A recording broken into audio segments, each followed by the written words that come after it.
Hello and welcome to a brand new episode of the Nerdpocalypse Podcast. I'm your host, Jay. I'm here with my co-host, Micah.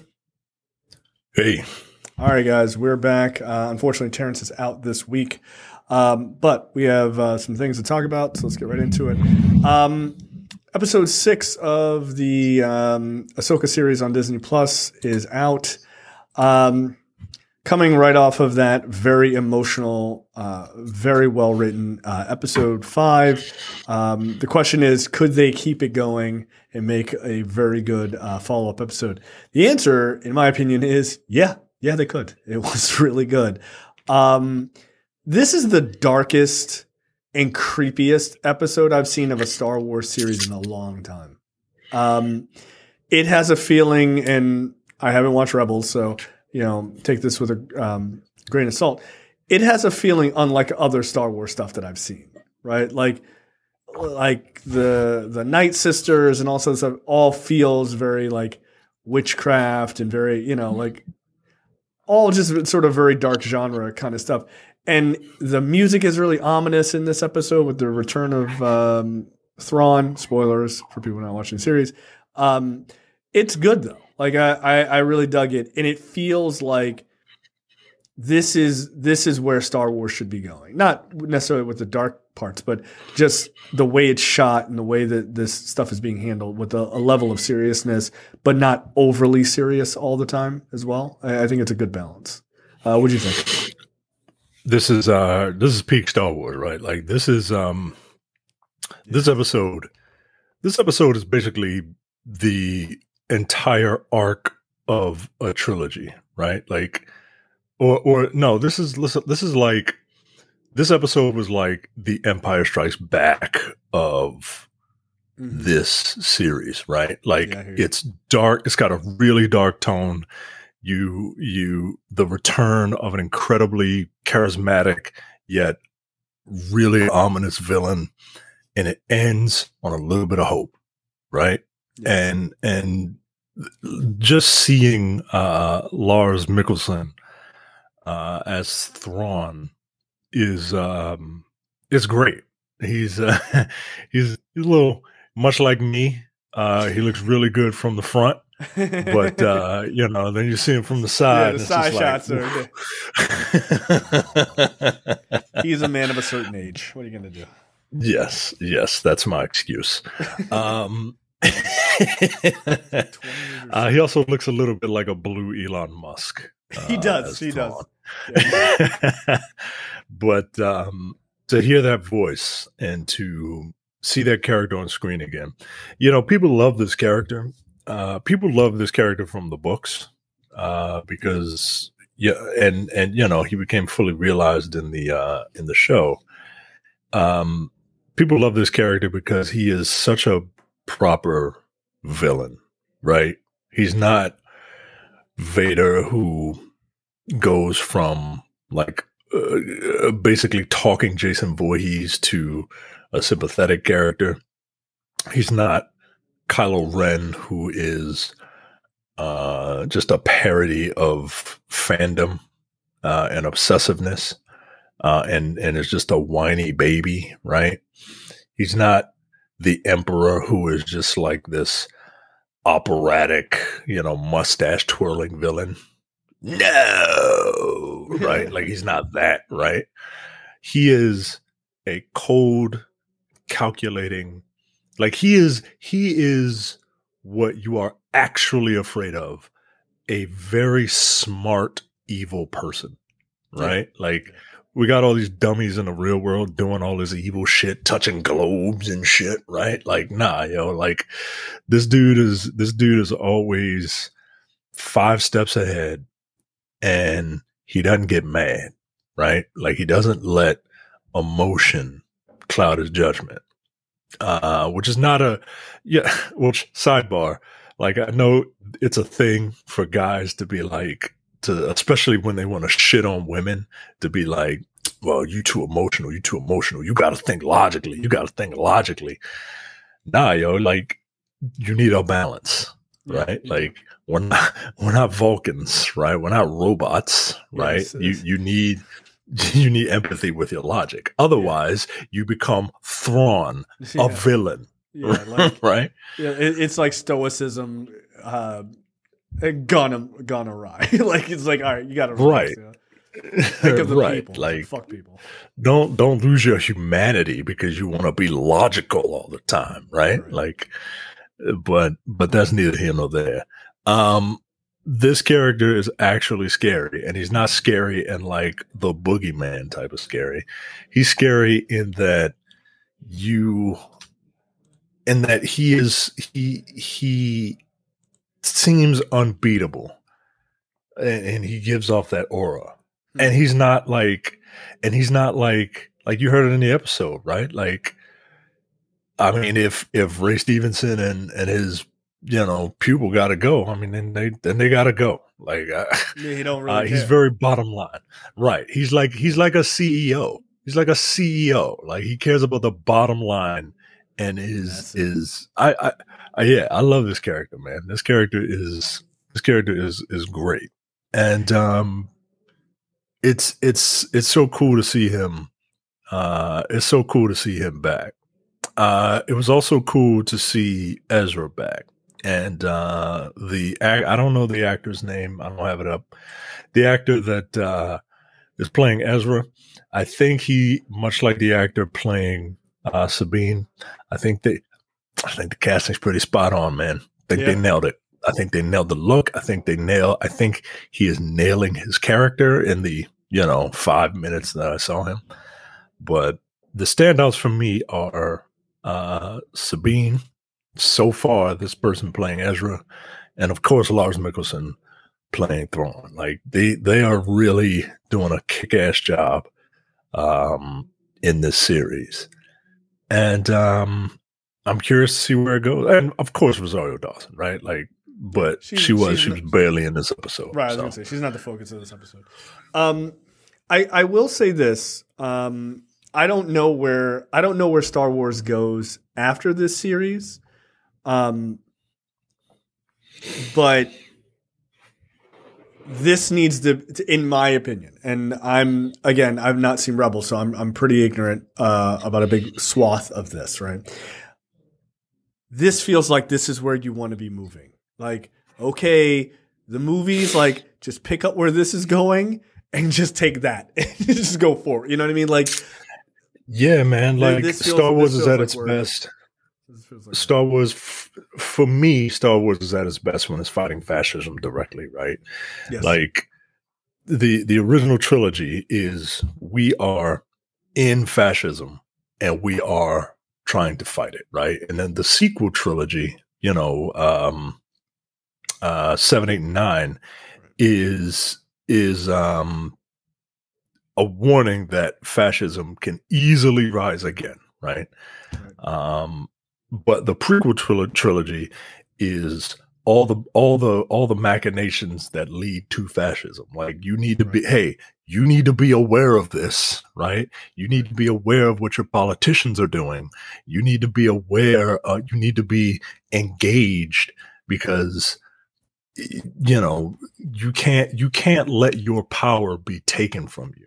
Exactly. Otherwise, fascism comes up. And I know that may be lost on some people who think that Star Wars, like Marvel movies, just need to be shut up and be entertaining or whatever. Right. But why you got all these politics in my note? Star Wars? Right. Wars is in the title. All right. Right, it's the second word, yo. Yeah. In space. But wars. Right. Like, it is. But that's what this stuff is about. And I think Star Wars is at its best when it's fighting fascism. And that's what Rebels was. That's what the original trilogy was. That's what part of this is. And I love it. I agree with you. But I think you would be in agreement that seeing sort of the building blocks of fascism. I think it's important. I think it's important. I mean, that's where Andor hits so well, right? Because but it's also not just about the building blocks of fascism. It's also the building blocks of the resistance, which is yeah, that's what Andor is for me. Right. And I don't even know if I'd say it's equally as important. I think it's actually more important to show what somebody who is just a person in the world or in the universe and how much impact they can make by just standing up and fighting, right? And so then that goes to your point of Star Wars is best when it's fighting. Yeah, look, if you're going to take this series, if this is where you pick up, and it feels like this is the logical way you do this, is you're like, hey, did you like the Ahsoka series? Great, welcome back to the movies. These motherfuckers are going to be there, right? Like, just pick up and go to the theater. All your friends will be there, right? If that is what they do, and I think that's a smart money, then it needs to have. Thrawn needs to be there, whoever else. You need big villains to really get, like, they need to come back. They need to kind of take over again, and they need to be fighting. Like, that needs to be the central focus of the next trilogy of movies, like the actual fighting. And the problem with Star Wars ultimately is, while you're correct, you kind of have to play it like a comic book. It has to all be second act. Because, you know, it's like, if you let the heroes truly win, then it becomes immediately uninteresting, right? Like, because you then have to then go, well, they're not really dead. Here they come again. Or you know, the very famous That's line from the Last Jedi, and somehow the Emperor returned. Wow, you wrote that? Like you wrote that? You wrote right. Like that's why 7, 8, and 9 just feel incredibly regurgitated, because it's and somehow the Emperor is back. Right. They were like, do we have an answer? Like, somehow that nigga back. Like you couldn't even pick a new villain. You know? Like just pick a new villain. Like, it's really weird. So yeah, I think you're right. I think it's best on his feet fighting. And so I think what you do is you have to let the Ahsoka series, in a way, should end on a downer. It should end with Thrawn coming back fully into power but he needs to be joined by other people, right? Because you don't want it to just be a repeat of a Rebels villain, right? You need him and others, and like it needs something new. But that's where it needs to go. And in that way, you can have Ahsoka and whoever else like in this shit. Like that's kind of what you need. So I don't know, man. So far, so good. I think this is the second best thing I think Star Wars has done in a long time. Andor being the best, but this of the like normal Star Wars, because Andor is a bit of a standout in a lot of ways. Of normal run of the mill Star Wars, this is the best they've done in quite some time. Yeah, man, I agree. I like this series way more than I initially thought I would, and I'm actually like, that's the trick, right? Like, you can end on a downer, but you got to have that little bit of hope at the end, right? Like that's the thing that keeps you going.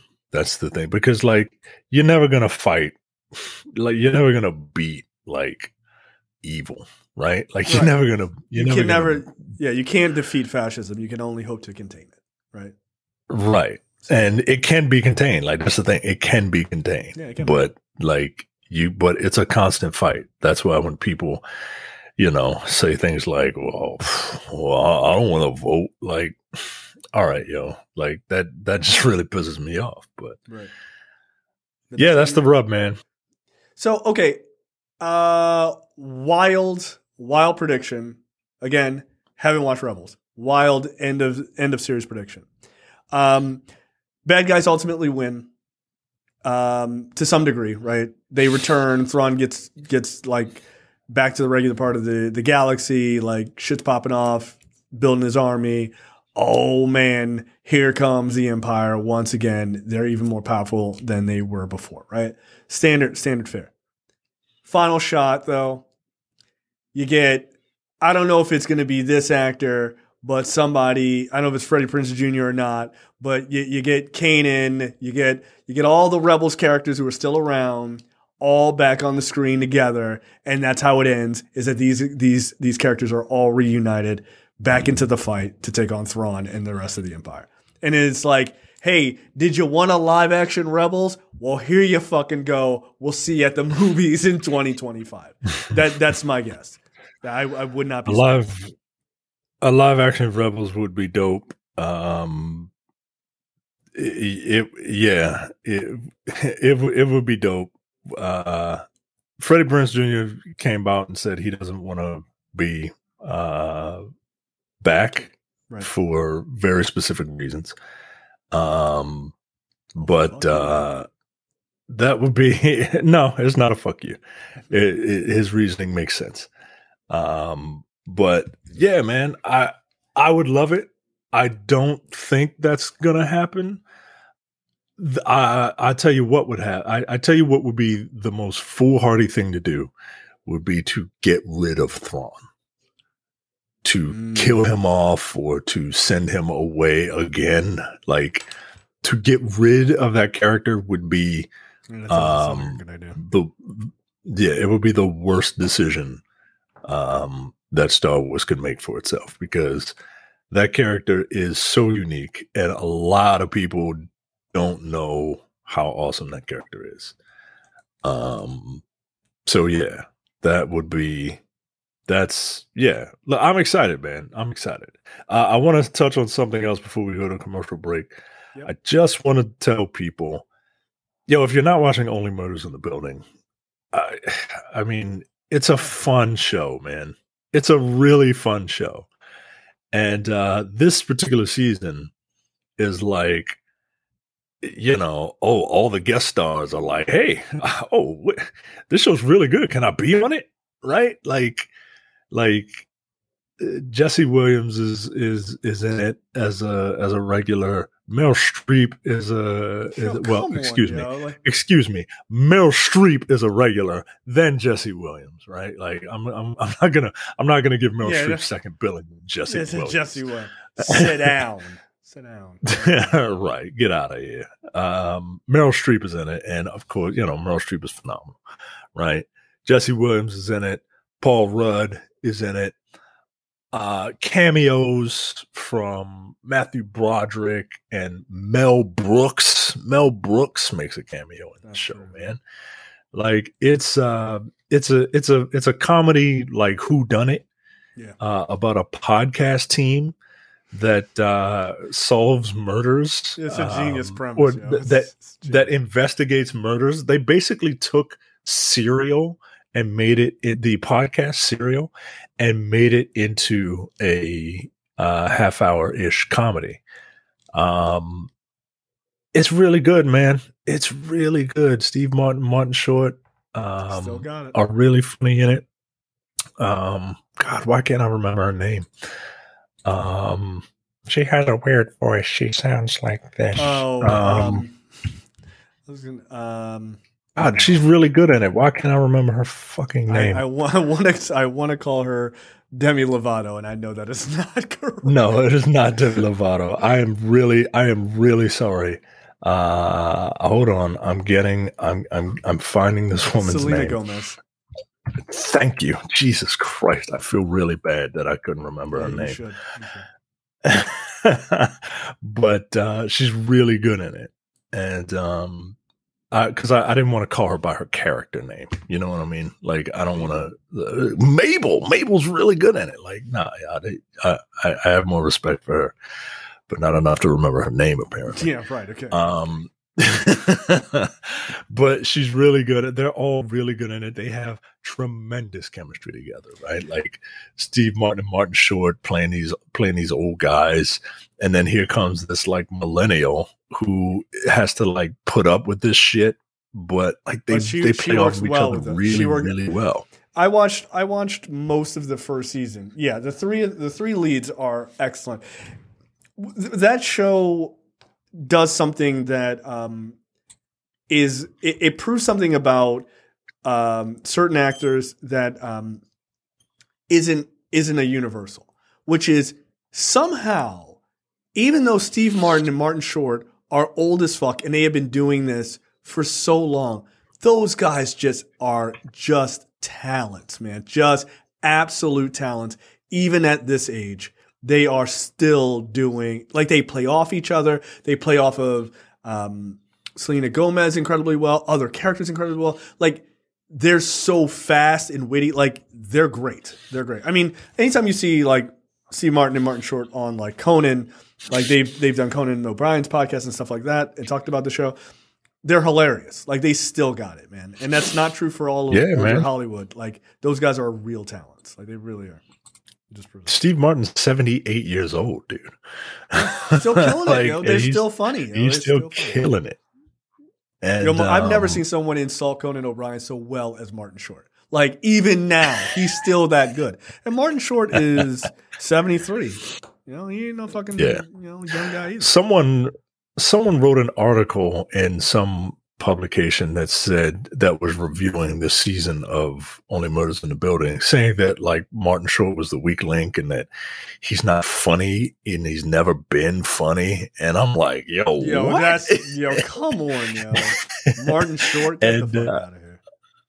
Right. And everybody, a bunch of famous people came to his defense and stuff like that. Like, you don't know what the fuck you're talking about, Like, no, you don't, Short. Like, no, you don't. I'm just looking up Martin Short's like his just a bit of a touch on his career, Like, to say that he's not funny is just absolutely insane. Three Amigos, like Inner Space. I mean, he was on SCTV. Like, dude, he's been in so many things. Like Jiminy Glick. This shit's funny. It's offensive, but it's funny. Like. Nah, that's crazy. Martin Short is a fucking is a classic actor, man. Or classic comedian. So let's jump right in. This week, Micah, take it away. Your boy. Oh, you know what?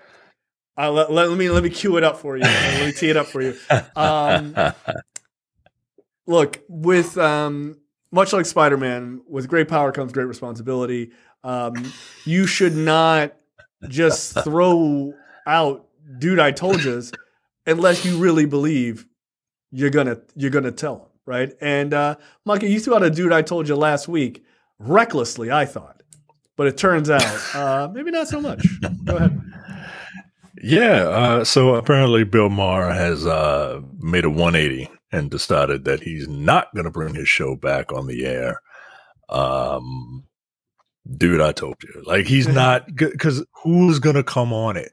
Who was going to come on the show, right?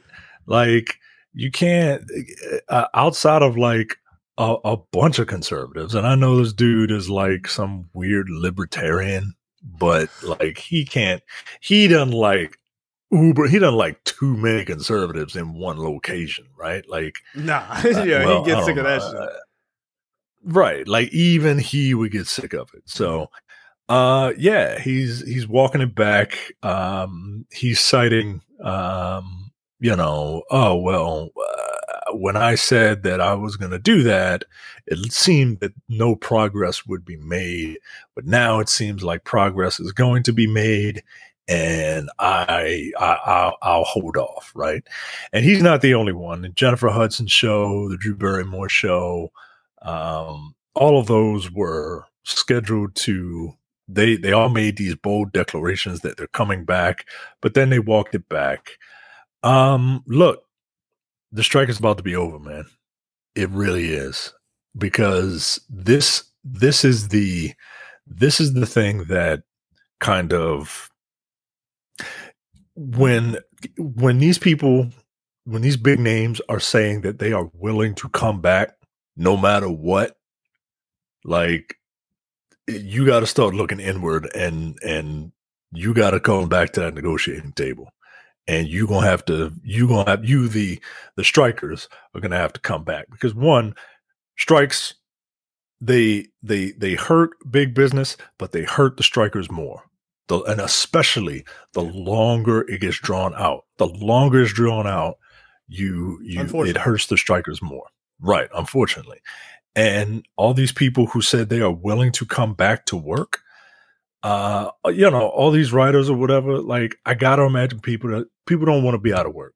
If you want to work, you don't want to be out of work. No. And I've been unemployed.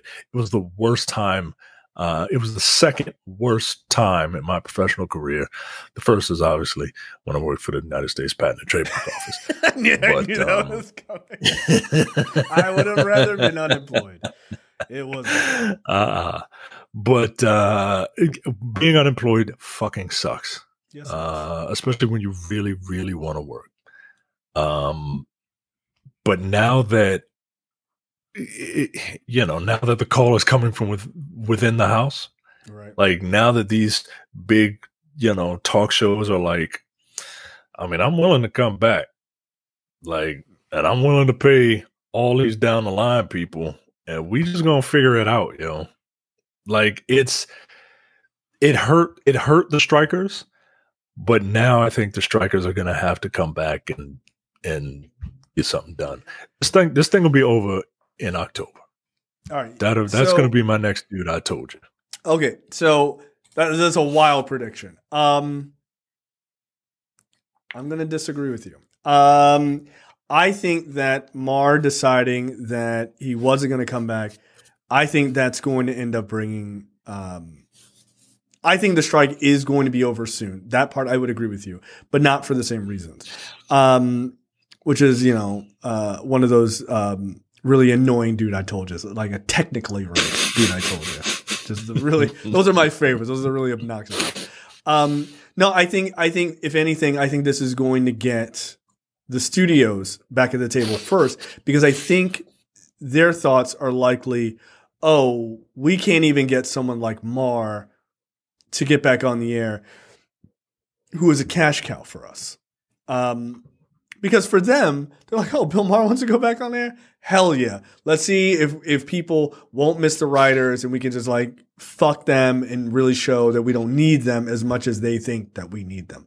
But what you predicted, which is who the fuck is going to go on this show, I think that's the thing that they were not predicting. And now they're just like, oh, okay. And look, again, the numbers that they need to pay across all of the major studios is low. I think it's like $40 million or something like that, or 20 something $million per year for Disney alone. Like it's no money for them. Like it's just not anything. So I think they're at this point, they're fighting on principle. And I think at a certain point, they're going to run out of material, and we're running out of material. Like that's obvious. Like they are running out of shit to put on TV. And when that happens, and I think it's coming sooner rather than later, I think that's when they're going to start starving for new content. Because look, you can only run so much of this fucking reality television shit. People are now, unfortunately for the studios, and technically fortunate for them, people want prestige television. They want prestige television, and they miss that shit. And all of those shows that are on hiatus and stuff like that, House of the Dragon, all that stuff, if that stuff isn't coming back anytime soon, I think the studios are going to end up being back at the table faster than the writers. Now, obviously, the studios can hold out a bit longer, so we'll see. I think people want that stuff, but I don't think they want it as badly as you think. I think we live in an age now where, you can get anything you want on demand through YouTube, through TikTok. Look, as much as I don't use TikTok, just on principle, that's all people send me is just fucking TikToks of shit. There's a lot of stuff on there. And there is. Right. And the fact that you can get on-demand content from shit that anybody can make and digest in quick, bites. Like the dude at Quibi must be fucking kicking himself, right? Like he just dude, came you were up like with a this little shit too the early. wrong time. Yeah, you're a little too Quibi early. was the Dreamcast of streaming services. It's a good idea. It just came out it came out too soon. It came out half baked. Yeah. And the fact that TikTok fucking rules everything, the fact that Netflix, I'm assuming, has enough money to just buy whatever foreign product they want and hope that it can, maybe it'll catch fire, right? Like a Squid Game or something like that. Or a Money Heist or whatever the fuck that Brazilian show was or Portuguese show was. Like, people want prestige TV, but like, I don't know if people are missing it. You know what I mean? Like, people aren't missing it. I'm missing it. Look, maybe that's me because I like to watch things that aren't inane. But I turn on the streaming service. I'm like, there's nothing to watch. Like that's the thing. That's the thing. That's the you thing, man. Like there very well might be. I'm looking for highbrow television. Well, you're looking for highbrow television in a lowbrow society, yo. Like people don't fucking care about it. And people disappoint. It's not that they don't. It's not that they don't care, but they don't care. People will find something to watch. You know what I mean? Where is my Squid Game, man? Like, give me something that like is captivating. Like that's what I want, and I'm not getting that, and that makes me mad. So, look, I hope it's hard to catch the zeitgeist, man. It's hard to catch the zeitgeist. Oh, super difficult. And I don't see anything catching the zeitgeist anytime soon. But yeah, it is what it is, man. Yeah. I hope you're right that the strike is over soon. I hope you're wrong about the reasoning behind it. I hope that the studios are the ones who give in. I think it's one, obviously you also agree with this. It's the right thing to do, but I would hate to see those people who are already suffering suffer more. Like I'm not a fan of that. All right, next up. Yeah. Next up, Colman Domingo to voice Batman opposite Hassan Minaj's Riddler in a Spotify series. Look, as much as I love Colman Domingo, I'm not going to listen to this because I don't find Hassan Minaj. I find Hassan Minaj, and this is not due to any of the recent, like, what? He embellished a joke, right? Thing. Like all comedians do that. I just don't find Hassan Minaj funny. I find him annoying to the point of like it's almost Kathy Griffin territory, and it's just I just find him knowing you. That's very funny. You hate Kathy Griffin. It's just like I don't want to see this dude fail, right? I don't want to see him fail. I don't want to see anything bad happen to him. I just don't want to hear him, right? Like so. Colman Domingo is entering the Batcave, the actor who is in the Oscars race, thanks to his work in the civil rights drama Rustin, will voice Batman. Yeah, I hear it's amazing. Will voice Batman in the Spotify limited series The Riddler: Secrets in the Dark, which sounds like a play. Comedian Hassan Minaj stars in Secrets of the Dark, which comes after Minaj voiced the Batman villain in Spotify's Batman Unburied. The new series, which bows October 10th, forces Batman to team up with Edward Nygma, a.k.a. the Riddler, to stop a mysterious vigilante who is killing Gotham's villains, including the Riddler. Winston Duke previously voiced Batman in Batman Unburied. You casting all these black men to be Batman. Mm-hmm. Just saying. There is a black Batman. Like, we're right there, yo. Like, we're right there. That's kind of wild. Was scraping at the door.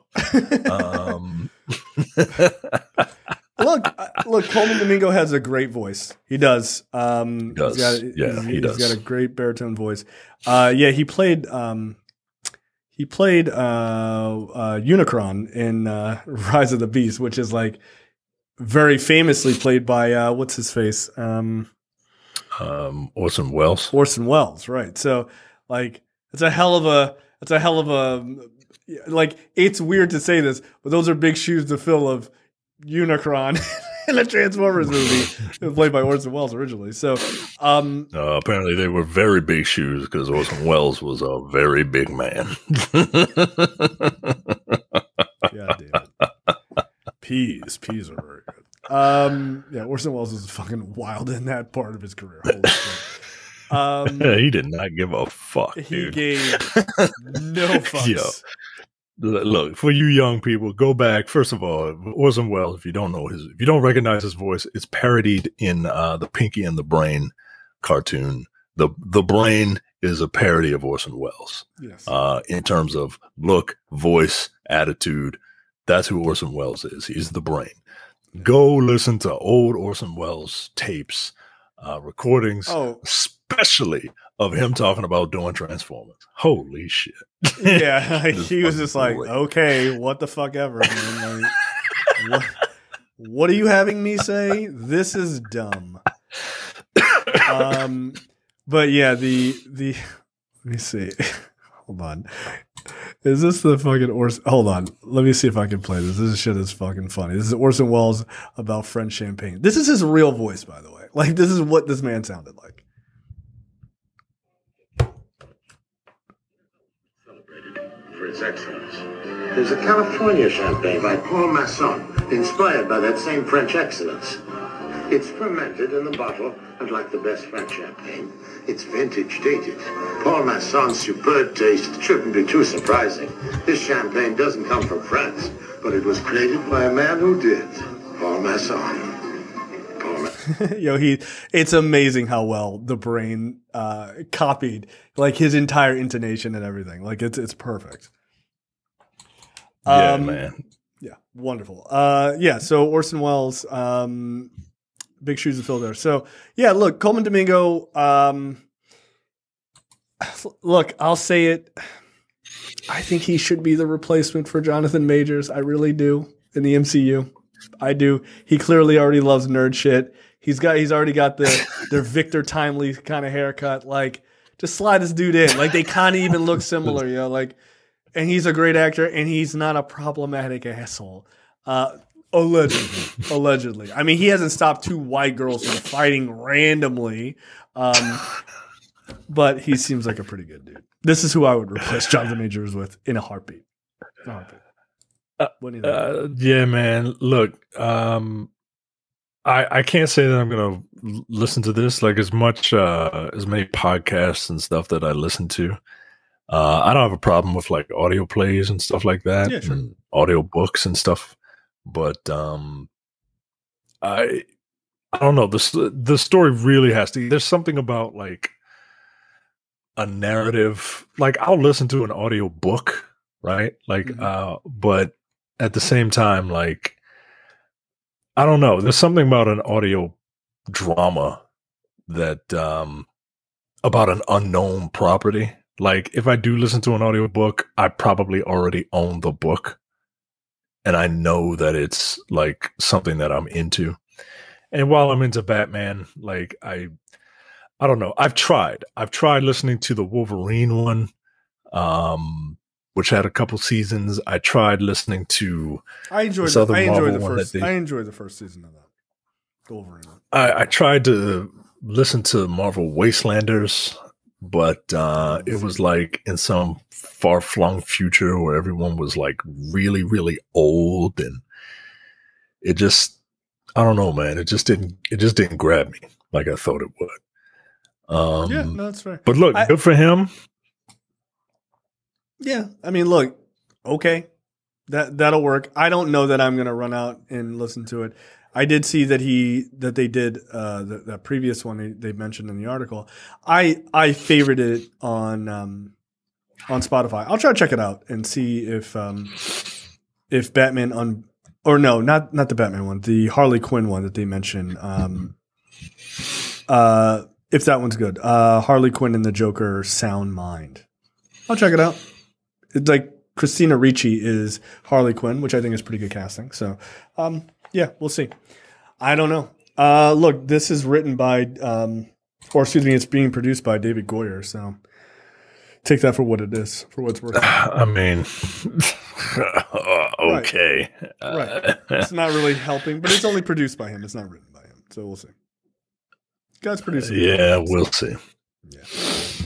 All right. So next up, The Sound of Freedom. Remember that movie? Remember the conservative film where they were like, here's Jim Caviezel who thinks he's really Jesus, pretending to help kids who are being trafficked, right? He was supposed to be this big savior. Well, shocking news, and I don't know if people know this, but people who are really, really weirdly obsessed to an unhealthy degree, are obsessed with human trafficking, are normally pedophiles. Just saying. I know that sounds counterintuitive, but check the record. It's almost 100% true. These guys are like, we need to be concerned about these kids. We need to be concerned about these kids. Where are those kids? Is anybody around these kids besides me? Awesome. I'm going to protect them, right? And that's what they are. They're a bunch of creeps. Paul Hutchinson, an executive producer on the film Sound of Freedom, the film loosely, that is a fucking term, loosely based on anti-trafficking expert Tim Ballard, has admitted to touching the breast of a possibly underage trafficking victim during a 2016 sting operation in Mexico. At the time, Hutchinson was working with Operation Underground Railroad. Fuck off. Please don't call your creepy organization that. The anti-trafficking group founded by Ballard in 2013. According to a Vice report, footage catching Hutchinson in the act was captured by videographers working with Operation Underground Railroad on a documentary and subsequent TV series called The Abolitionist. I'm going to need you to stop using terms from slavery. I'm really going to need you to stop doing that. I'm really going to need that. Not that child trafficking isn't a problem. It's a very serious problem. I just don't trust these people. These people, right. Yeah, these people, very specifically. I don't. Because all of this, by the way, is all linked up in with this. Like, all of these guys are all linked up with this QAnon shit. Again, those people are pedophiles. Right? The people like, everybody's a pedophile. Those are the people who are like, everybody's a pedophile. They're not looking at me. Cool. I'm going to go do my pedophile shit. Like, those guys are creeps. This footage was then reviewed by an investigator, Brian Purdy of the Dallas County Attorney's Office, who wrote detailed descriptions of it as part of an FBI investigation into Ballard and the Operation Underground Railroad that was closed earlier this year without charges being brought forward. Now, I know what you're thinking. If this was valid, why didn't they bring charges forward, right? Well, here's the thing. This stuff happened in another country, and it happened to people who don't really have a voice. So it's hard to bring charges and get people extradited and all this other shit and being indicted for acts in a foreign nation. So that's why. Documents obtained through public records. Request from Vice News includes descriptions showing that Hutchinson and Operation Underground Railroad believed that the trafficking victim was, in fact, around the age of 16 years old at the time. In another video description, Hutchinson expressed concern to Matt Osborne, now the president and chief officer of Operation Underground Railroad, over the possibility that he could be prosecuted by Mexican authorities for his actions in the incident. Yeah, so if he didn't do anything, what the fuck are you worried about being prosecuted by the Mexican authorities for? Right. Again, people who have an unhealthy obsession with kids are people who should not be trusted around kids, like, ever, about anything. So, yeah, this entire movie has been a pitch perfect example of why I don't trust conservatives. Like, they lie about everything. They lied about how many people saw the movie. They lied about events that happened in the movie that were supposed to be truthful. They then lie about, like, not touching kids. So that's cool. Good. Glad you guys spent your hard-earned money to see. Yeah. Nope. I'm always, I take the Rupert Thorne philosophy. The second greatest line from a Batman property ever.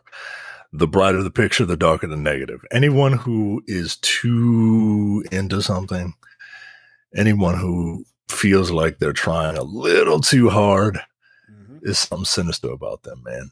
Like, anyone with a savior complex, I saw a video earlier today where it was black conservatives talking to white liberals, and one of the white liberals says something to the effect of, I do have a savior complex. I'm going to save you whether you want it or not. Yo, listen to that. Listen to the way he said that, yo. Like, listen to that line. I'm going to do something to you whether you like it or not. Yeah, I don't like that line. No, man. No, I'm good. No, I'm man. Good. Yeah, so you don't believe in people having agency. You want to enforce your will onto people. Like that. Like, I don't do that. No. You got to watch this shit, yo. Yeah. Even when people are doing something in the name of freedom, right? Yeah. Right, and that's how they absolve themselves, right? Like, well, I'm doing the right thing, right? The thing that I think is right in the name of in the name of freedom. And nah, man. Yeah, look, this guy getting busted for this is the least surprising news I've ever heard. Really, the guys obsessed with child trafficking are into touching kids. Yeah, shocking. And look, there are people who are pro taking these kind of things down. I think everyone is pro taking these things down, but those guys, it's a bit weird. It's a bit weird, and it always is. So yeah, maybe don't spend your money on buying your DVD copy of Sound of Freedom, because these guys should not be making money off of this. Just die already. Rupert Murdoch stepping down as chairman of Fox and News Corp. The media mogul, Australian native Rupert Murdoch is stepping down as the chairman of his empire. Fox Corp and News Corp said Thursday that Murdoch would step aside as the chairman of both organizations, effective as the annual meetings for his companies in November. Lachlan Murdoch will continue to lead two companies. He is the very conservative dickbag son of Rupert Murdoch, which is a shame because he has like out of a TV show, Rupert Murdoch has two sons. One, Lachlan, is like a copy of him, but then he's got like a liberal son who's like all about like doing liberal shit and like, you know, protecting the media, and like he's like, at one point they thought that Rupert was going to give it to the other son, and people were like, oh, he's going to destroy Fox News. That would be awesome. But then he was like, nah, I'm going to give it to the shitty one. And, you know, I'm sure at some point, the two of the sons got into an argument, and one of them yelled, I'm the eldest boy, even though he wasn't. So, yeah, Rupert Murdoch's reign is over, but I'm sure things will not, unfortunately, change. Rupert Murdoch has built a legacy of garbage. How old is Rupert Murdoch? Old enough to not be alive. And he's not stepping down for like any salacious reason. Like, he's 92, and he's been running. Like, I would have figured. That's crazy. He's been running a business longer than some people have been alive. Yeah, it's always wild to me, like these people who are just kind of evil, just hang around, man. They just hang around. Like, this dude is in his 90s, and it's like, even death doesn't want these people, yo. Like God just damn. Stay over there. Just stay like, you too much, man. You too much. Yeah, you're getting on my goddamn nerves, Rupert. Stay alive for fucking ever. Look, it's his legacy. I mean, what you cannot say about the guy is that he was not incredibly successful.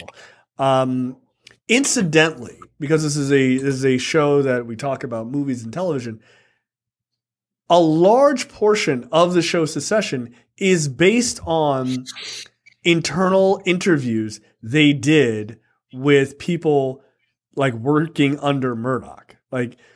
And they were afraid, people close to Murdoch were afraid that it was going to, like, too much of their private lives were going to be spilled on that show because they had done all these interviews and stuff like that. And like that's one of the reasons that show is so good, that a lot of the writers used to be journalists on these beats, like talking to these like big conglomerate families and stuff like that. That's how they know so much about the sort of inner workings of it. So if you want to know why Succession's so good, it's pretty goddamn realistic because of that. These people are really like this. So again, someone yelling, "I am the eldest boy."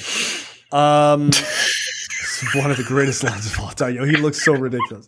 It's not fair. Like he delivered that line. He delivered that line with such like gusto and like dude was in his bag when he delivered that line, man. Like it's like, but you're not. Like that's the irony of it. You weren't the eldest boy. Also, to call yourself a boy as a man is fucking wild. Like, as you're trying to demand respect. So yeah, it's a crazy. He's left a crazy history behind him. I mean, selling 21st Century Fox to Disney for $71.3 billion. You know, the big lawsuit that happened to Fox News just recently of $787 million. Yeah. So good riddance, you know, good riddance to rubbish. You know, I don't ever need to see his face again. I really don't. I'm sure I'll learn to hate Lachlan Murdoch's face as well. So cool. Thanks for ruining the news around the world, not just in the U.S. So, and he quite literally did. I'm assuming CNN came before Fox News. Yes. When did news become entertainment? Like when did it stop becoming like straight news and it became all opinion after like 9 o'clock? Because honestly, it didn't start exactly when CNN started, but not too long after that because they made it 24-hour news. You got to fill space, right? Yeah, like, you got to fill space. Like when news is just like 9 to 11 or 9 to 10, you can tell raw, hard facts. Just hit them with that. A little bit of like, oh, that was interesting. And then that's it, right? Like there's not a lot of opinion. But when you got to fill 24 hours, you're like, oof, we got like an hour worth of facts. We got 23 hours worth of fucking space. So we got to start filling this shit up with a bunch of garbage idiots and cutesy blondes in short skirts. Like, because look, that's what Fox did. They put glass tabletops and made their women journalists, you can put that in quotes, they were actors, and they put them in the shortest skirts. Newsreaders. And they put them in the shortest skirts they could think of. Quite literally. I'm not just saying that just to be crass. Like they did that, right? So he revolutionized news in a lot of ways, and I don't know that I would say you should give him credit, but you should at least acknowledge it, right? Like, but I personally think he's ruined news. Like he's quite literally just ruined it in England and in the U.S. as well. So. And not just because of like, you know, platforming conservatives. I don't have a problem with conservatives being platformed. Like, not on its face. Not from a logical level, right? Like, right, that's okay. But right, that's fine. But the problem is, like I was watching a video that about why like this era of debate is not like real debate, and it's just hurting discourse. Yep. Because it's not like an exchange of ideas. It's basically like a wordsmith challenge, right? Like it's battle rap for dorks, right? Like that's a very good way of putting it. Yeah. Like who can talk fast enough, who can talk loud enough, and who's got the best zinger. Yep. And you just wrap it in like pseudo smartness and pseudo politics, and bam, you got yourself an internet star. And it fucking, I got a problem with that. I don't have a problem with hearing somebody else's ideas. I got a problem with people throwing ad hominem attacks and red herrings and straw men up there. And like, people don't have debate anymore. That's why I refuse to engage with people, because very, very few people come in with an open mind to want to hear someone else's idea. And look, I'm one of them from time to time. Yeah, I don't know. Right? Hear your bullshit ass opinion. Get the fuck out of here. If I know I'm right, I don't want to hear it. But like, when I know I'm right, it's usually like the sky's blue. No, it's not, nigga. Like, the earth is round. No, it's not, nigga. I don't want to hear that. Okay, I don't want to hear your flat earth bullshit. Right? I refuse. Right? I'm not going to entertain that. Right. But there's more. I'll hear believe that, which is insane. I can't fucking believe it, yo. I can't all the knowledge in the world, yo. We literally have all the knowledge in human history. People are like, Earth flat, yo. It's flat.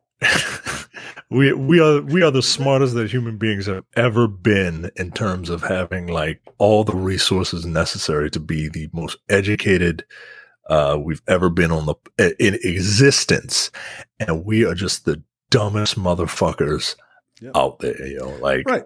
And most of it has to do with politicizing facts. And Rupert Murdoch, to bring it back, is one of the people who is deeply responsible for that. Deeply responsible for that. Like, we politicized the idea of like taking a vaccine so that we wouldn't die. Like, we politicized it. What?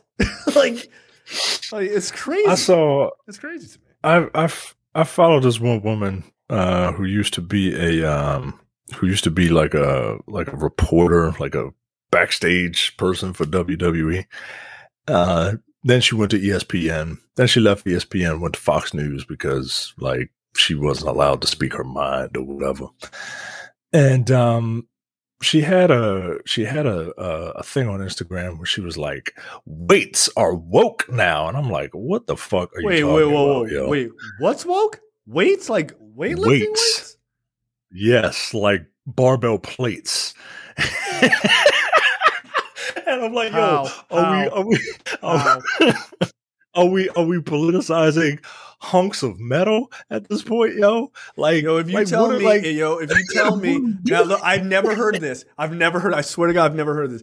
If you tell me that it's because like people prefer the kilograms, like they want to say kilograms versus pounds, I'm gonna lose my fucking mind. It can't be that, yo. Please don't tell me. Essentially, that's what it is, right? Like they have weights that have like the symbol for man on them because they're like the heavier weights or whatever. Okay. And then this one gym, it's some gym, right? And then they have the weights with the symbol for woman, like, oh, maybe you should try these, which. That's dumb, right? Like that's obnoxious, and that's also obnoxious. Like, some women are very strong. Like, don't do that. Some women are incredibly strong, right? But like, also, like, everything about it is dumb and stupid. But like, why are you politicizing? Why are you making it a thing? Why are you making it a thing? Yeah, you're making it a thing. Like, that's dumb, and you just be like, that's dumb. Move on. Like, this doesn't need to be a fight. Right. Like, I saw in Target, it was Target had like about weights. Like, Target had like weights, right? And here's some dumbbells, kettlebells, whatever, right? Overly expensive. And then they had like, here's a weight set for ladies, and it's like gold, and it's 2 or 3 times more expensive than the other generic weights that are sitting next to it, right? And that's like the pink tax, right? That's a real thing. Mm-hmm. But it's not like, that's not making it woke. That's corporations screwing women just to screw them on money. Like, that's actually not anything about wokeness. If anything, wokeness would be like, why isn't all of the weights generic? Because who cares? It's just a weight. Like it's offensive that exists. Like it's not offensive. It's just you're just scamming women. Like you're just scamming them for money. It's like, don't you like a pink weight because you're a girl? Like I'm lifting a weight. What the fuck do I care what color it is? Like women are human beings. They're not morons. Like that's ridiculous. So yeah, no, everything doesn't need to be a fight. Everything doesn't need to be a gender war or race war. It's unnecessary. But Rupert Murdoch and his ilk have made things like that. And he's not the only one, by the way. And I'm not going to pretend that he is. No. But he is definitely the most famous one. So rest in piss. Okay. All right. So yeah, I really don't like that guy. Not a fan. So next up, What the Fuck brought to you by JTD from the Edit That Out podcast. Micah, take it away. A woman from this place is recovering after a stingray impaled her back and came within an inch of her lung with one of its barbs. Christy Catafo O'Brien had to undergo surgery to remove a stinger. Scotland? Spent a week in the hospital. It's in the United States. Guess which state? Oh, Florida. Get the fuck out. All right. She spent a week in the hospital and still finds it incredibly painful to move her right arm. Now, I would like you to open this story, please. Okay. My story is dumb as fuck. So it's really stupid. Anyway, go ahead. I would like you to open my story and just have a gander. Because I saw it and now you got to see it. Oh. The nurse said she just waded into shallow water in Tampa Bay in Ruskin, Florida. Sat on her knees, tilted her head back to get her hair wet when she immediately felt something sting and experienced intense pain. It was super sharp, she says. I thought I had gotten stung by a jellyfish, and when I stood up, that's when my husband saw the stingray was on me. It was on my back. Stingrays are shy and gentle, except around white women washing their dirty ass hair in their ocean. Or around the crocodile hunter, right? That's how he died. He got one right in the fucking chest. Yeah, that's right. That's right. He got a stinger in the bobby or whatever, right? They have long, thin... You're an asshole for that. That was terrible. I'm sorry. I apologize for that. I actually really like Steve Irwin. He was a nice guy, man. They have long, thin tails equipped with up to 3 barbed, venomous spinal blades, which they use in self-defense when they feel threatened. Often when they are unintentionally stepped on.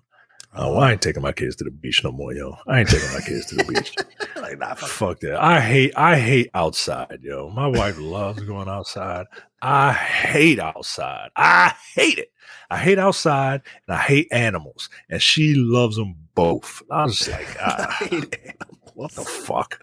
I hate animals, man. Like, I respect their right to be here, but like, I don't want to pet your dog. I don't give a fuck about your cat. I give about as much of a fuck about your cat as your cat gives a fuck about you. None.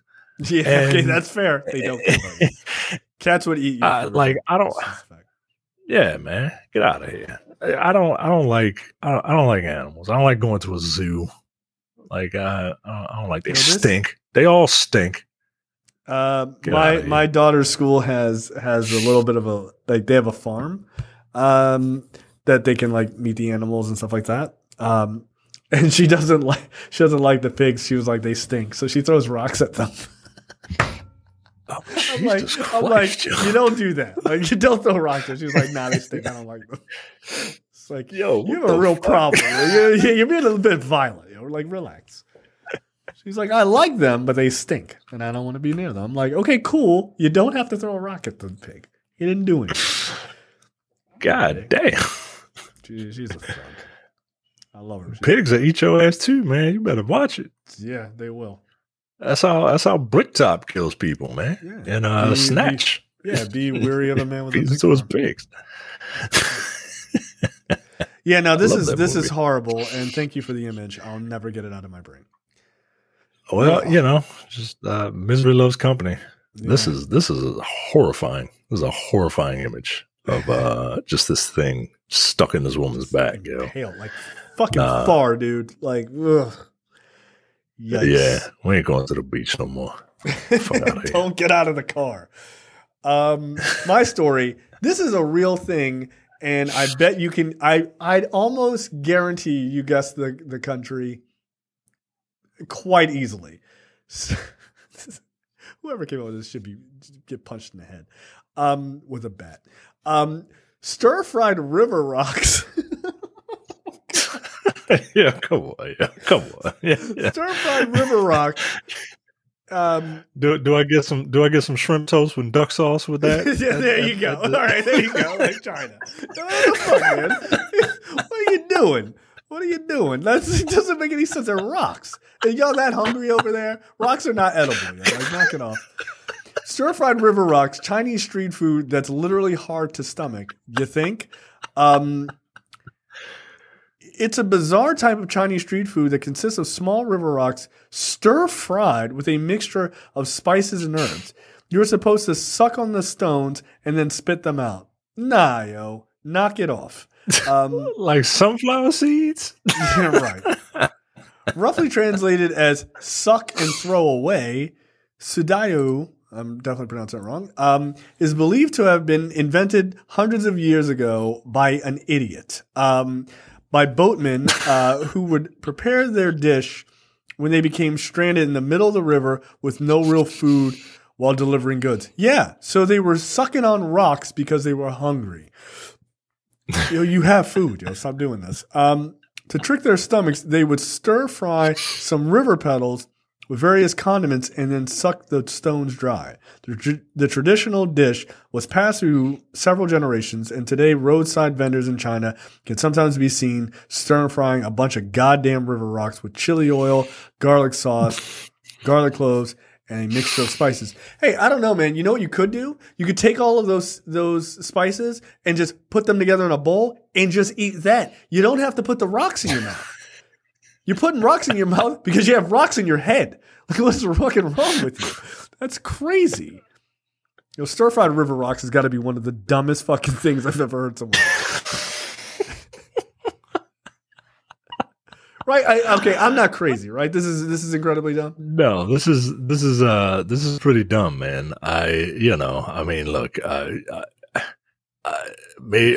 I'm ignorant to the culture, but at the same time, I've seen them use. I've seen them use a fork. They stick with the sticks, right? I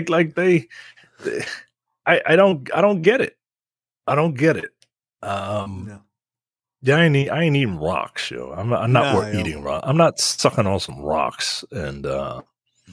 Like you said, I could just drink this. It's soup. It's right there. It's soup.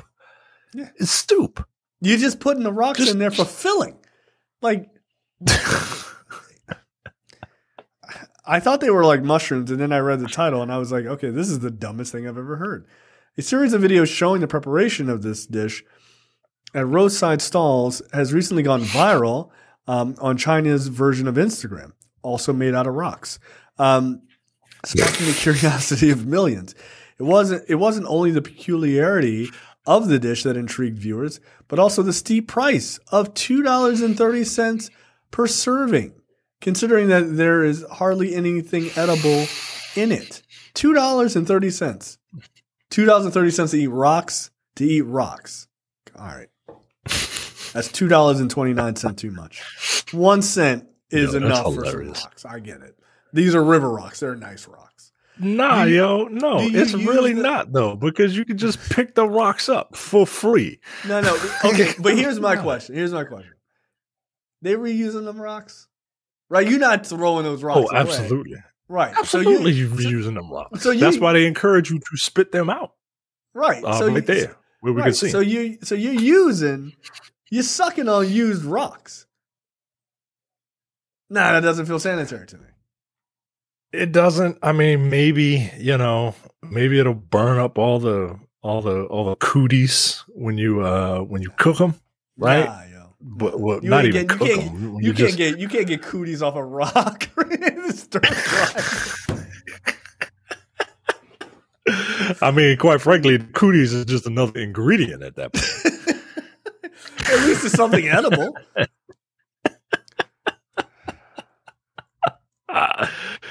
Oh man, that broth looks good, man. But like, there's a bunch of stones in it. Yeah, this is crazy. This is absolutely. And also, what kind of rock? What kind of? Well, I guess river rocks. These look like the type of rocks that you put in a vase or vase and put artificial flowers in. Man, like these are some nice looking rocks. Yeah, I'll tell you what. This one image does make these rocks look edible, right? Like you said, you thought they were mushrooms. Yeah, and until your chopstick said, I was like, wait, what? What kind of mushroom? Come on. That's crazy to me. Absolutely crazy to me. All right, guys.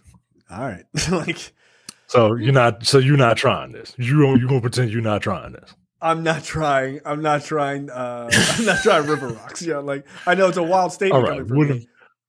What if you could verify the cleanliness of the rock, right? Because look, I get it.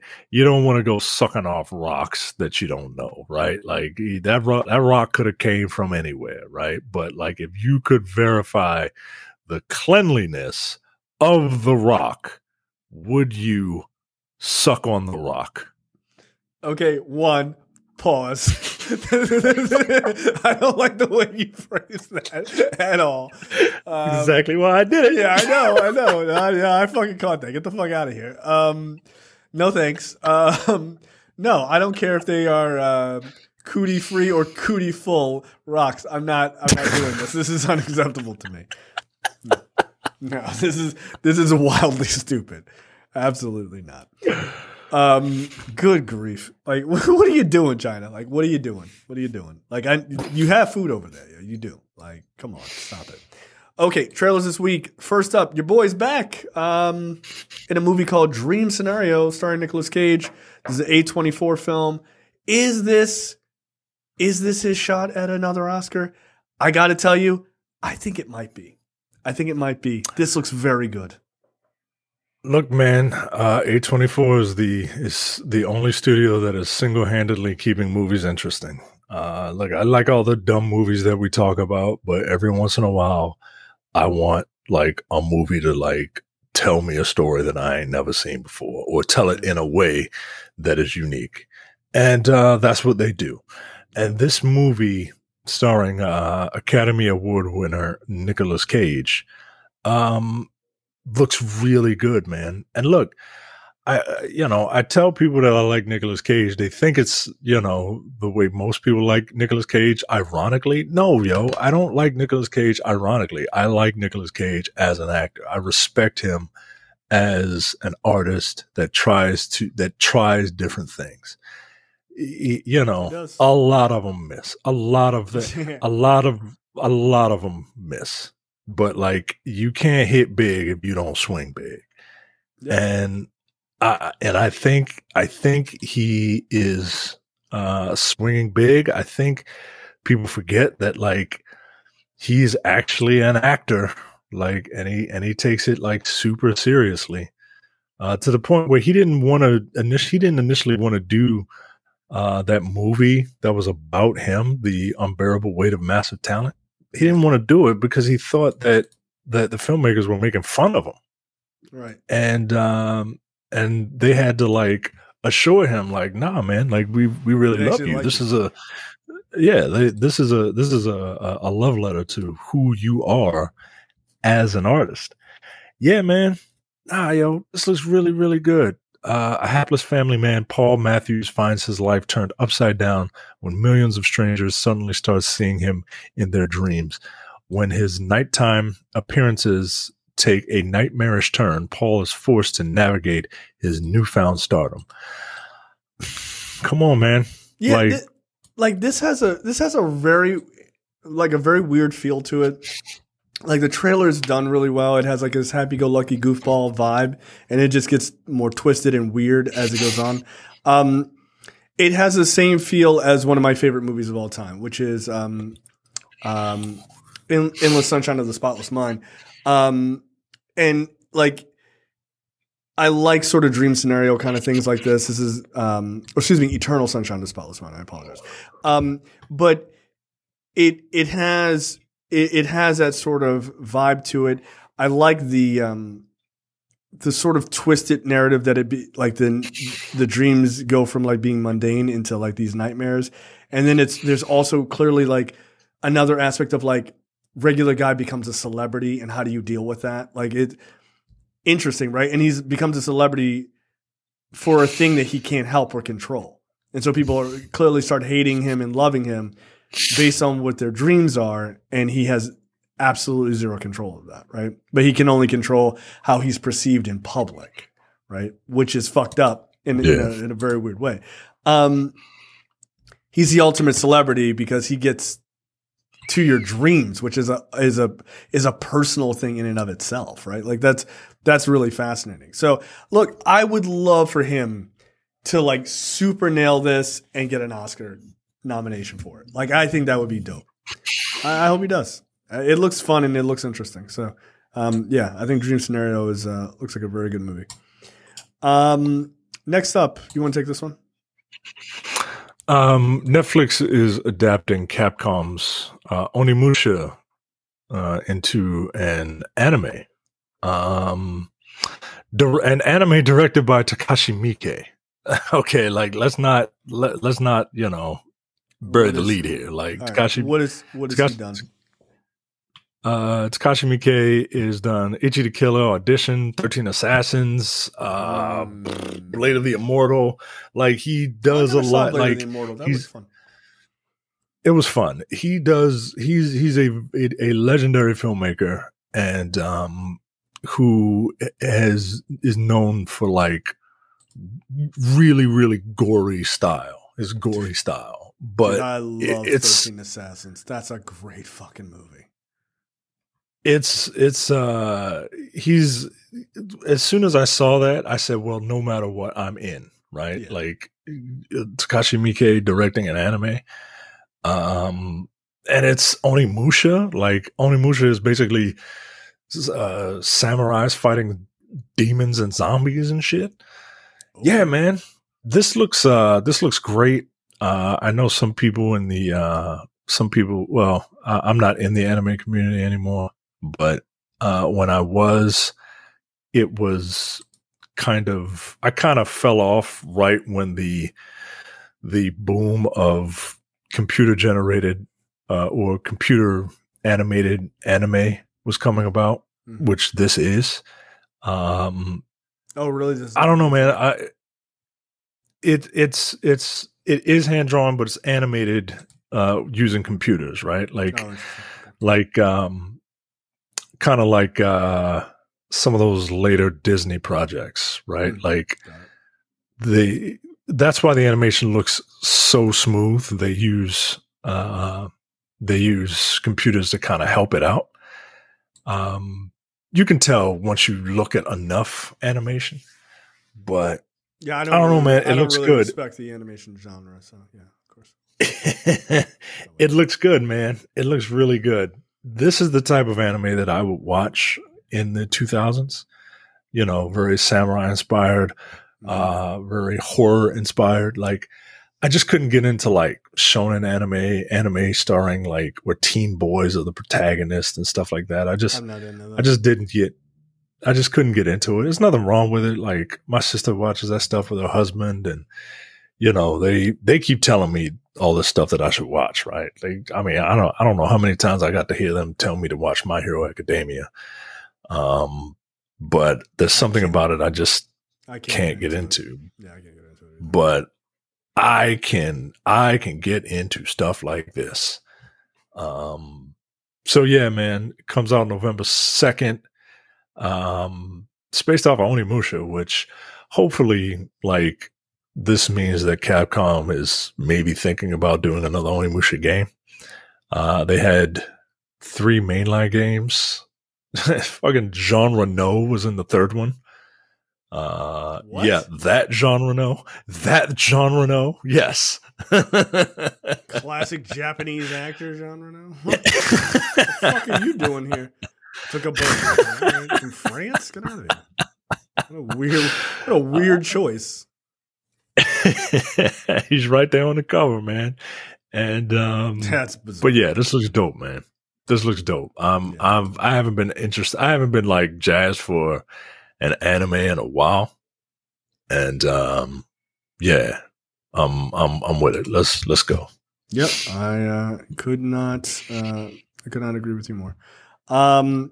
Look, next trailer up, the last one is Old Dads. This is a trailer that is going to piss off people under the age of 30 a lot. Good. Look, I'm here for it. So this is Bill Burr's new movie. It's starring Bill Burr, Bobby Cannavale, and Bokeem Woodbine, my favorite actor of all time.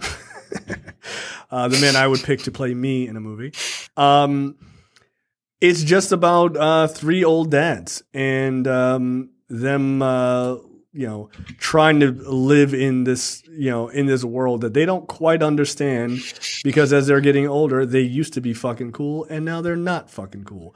Which, by the way, if you're laughing at these old dorks who don't get it, it's going to happen to you one day, buddy. It's going to happen to you. It's going to happen to you. It happened to me. It happened to Micah. We used to be like with it, right? No. We were never cool. I used to be cool, and then I put a jacket on. Yeah. That's about as cool as I ever was. So I like this. Look, I'm a huge Bill Burr fan. And I think this is going to do the thing that I'm guessing it's going to do the thing that Burr often does, which is Burr is ridiculous and juvenile and shows his age that's the beginning of the joke. And I think that's the trailer. And I think that people who will watch this trailer and go, fuck this movie, I'm not watching a bunch of old men shit on millennials, are going to totally miss the entire point of this movie, which is the growth part. That's always been his style, is show you the part that you're supposed to chuckle at, laugh at, even feel slightly uncomfortable at, but the growth is the part that nails the joke, right? It's that they realize how shitty they actually are, and they actually have to grow as adults and as men and as dads. So I'm looking forward to this. It's got Big Head from what was that show? Silicon Valley. I like that guy. He's funny. So this comes out October 20th on Netflix. Can't wait. So it comes out on my father's birthday. Oh, perfect. Which is funny. I want to see this. I hope that this is good. I hope the joke doesn't get old. Mm-hmm. Right? Like there's only so much of like I'm old and out of touch. Right? Like there's only so much of that can be funny. But I do trust Bill Burr to craft the writing in a way that it will be fresh. Yeah. For just over 90 minutes. Yeah, I want this to be good. I hope it is good. I can't wait to see it. He directed this, by the way. Yeah, I saw that. He directed it and co-wrote it. Yeah. That bodes well. That bodes well. That does bode well. But like I said, there's only so much like old man out of touch stuff, but like that's the point, right? Like he is an old man, he is out of touch, right? He's supposed to be, but he doesn't like not love his family, you know what I mean? Right. He's just out of touch, and he's not gonna change, right? But he's going to grow into being tolerant and that's a bad word to use, but the word sucks. But I hear what you're saying. Like, so like the interesting thing about Burr, especially because I've seen a number of interviews with him, like he's a guy, and this is why I'm not particularly worried about the film. He's a guy who is like very much a therapy guy now, right? Like he had an interview on one podcast where he was talking about, he's like, listen, my job, he's like, what I realized is like, why was I making my kids and my wife pay for my shitty upbringing, right? And he was like, my number one goal, he's like, my number one goal as a dad and as a husband is to basically say, the cycle ends with me, right? Like to hear Bill Burr say that after like years of therapy and knowingly like have listened to him for well over a decade is a wild thing to hear, right? Like that guy has grown a lot. And I think this is going to be the avenue to kind of show how you progress, right? And look, I hope that he has a level of seriousness kind of like as a through line through this, because I think that's when he's really good. When he just delivers, gives you enough seriousness to be like, this is the point, and then hit you with a punchline, right? Like that's his style, and it works really well for him. So I'm hoping that the trailer is cut in a way for people who don't know his work to not see that coming, because I think that's when he's really at his best. So, but you think people will be pissed at that? Well, I think because of the whole like old guy yelling at young people type of thing, I think you would have a younger crowd who doesn't maybe know Burr would be far more like, fuck this movie. Like I think so, and I think my guess is that's on purpose. Yeah, and I would think they would have to be really, really young, because like Bill Burr is one of the most popular comedians in the world right now, and everybody, well, I won't say everybody knows his act, but yeah, I didn't want to use shtick because that feels derogatory. Because I really like Bill Burr. I've seen him, I think twice. No, I've seen him once in concert when he came to DC, and he was really funny. I mean, he was really funny, and he even like this. No, you know what? You're 100% right, because when I saw him in DC, he opened up with a joke, and it didn't get a huge laugh. Mm-hmm. And he was like, "Oh well, look, this is going to be a long night if you guys got sticks up your ass. So loosen up, right? Like, and then we were off to the races from there. But so yeah, you're probably right. There will be a significant amount of people that would judge it by purely on the trailer. Yeah. But hopefully they watch it, and because like the thing is, like he understands the joke, right? Like." He's making fun of stuff, but it's like the Archie Bunker thing, right? Right. Like exactly. Archie Bunker, he would make fun of stuff, but Archie Bunker is the idiot, right? Like right. I feel like a lot of people who see clips of that don't realize that Archie Bunker is the person you're making fun of. Like he's not the hero. Right. He's the moron. Right. He is the butt of the joke, and Bill Burr does a very, very good job channeling his inner Archie Bunker. He does. Like that's actually a perfect that's a perfect analogy. Like he really is. Like so many of his jokes, people are like, he's being so offensive. Like if you pay attention, he's the idiot. Like he's the idiot of the joke. Like he's not like, and look at those dum-dums. Like, no, yo, he's the dummy. And he's like, oh shit. Yeah. Sorry. I mean, like, he was on Conan O'Brien a while back when Conan was still in the air.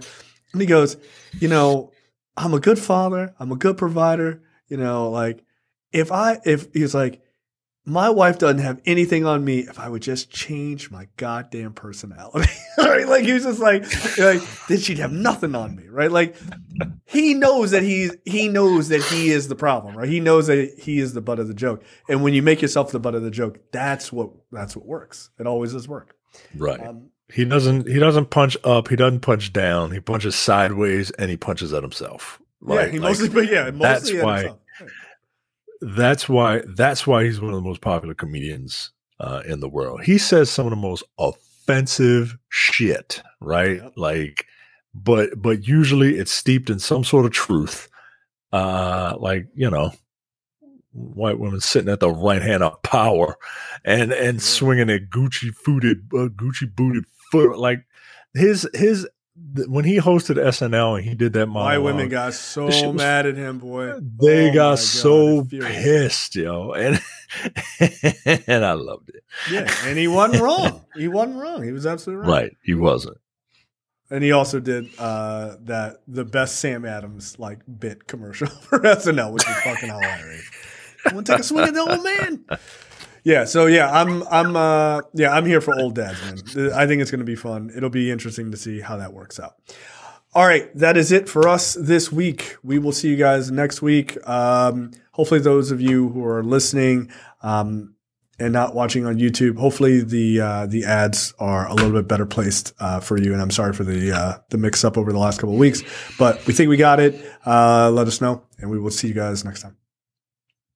See you.